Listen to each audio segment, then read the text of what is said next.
So this question is an interpretation type question. So the goal is to use the text to see if the conclusion follows beyond reasonable doubt based on the data within the text, the information within the text. So let's read the conclusion first so we know what to look for within the text. The conclusion reads, not considering economic contractions. So by economic contractions, we mean the shrinking of an economy, the economy getting smaller rather than bigger, risks overstating the possible growth of economies. And the question is, does the conclusion follow or does it not follow?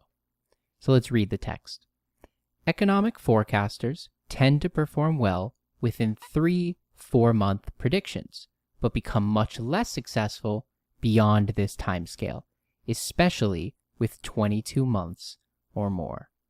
So again, just to make sure the meaning of this sentence is clear, the idea is that economic forecasters, people who predict the future of the economy, can do so effectively with 3 4-month predictions.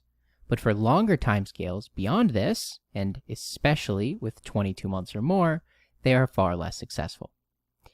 Continuing, it reads, the biggest errors occur ahead of economic contractions, so before there is any economic shrinkage.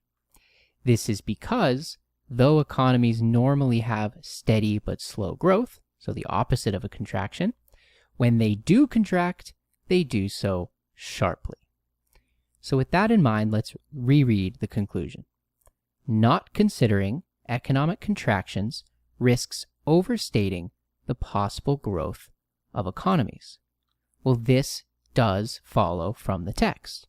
We are told in the text that it's very difficult to predict these economic contractions.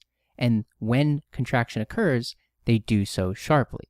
So the amount of shrinkage, the amount of contraction is significant. So if that isn't factored into the predictions, well then yes, not considering economic contractions does indeed risk overstating the possible growth of economies. So therefore, the conclusion does follow.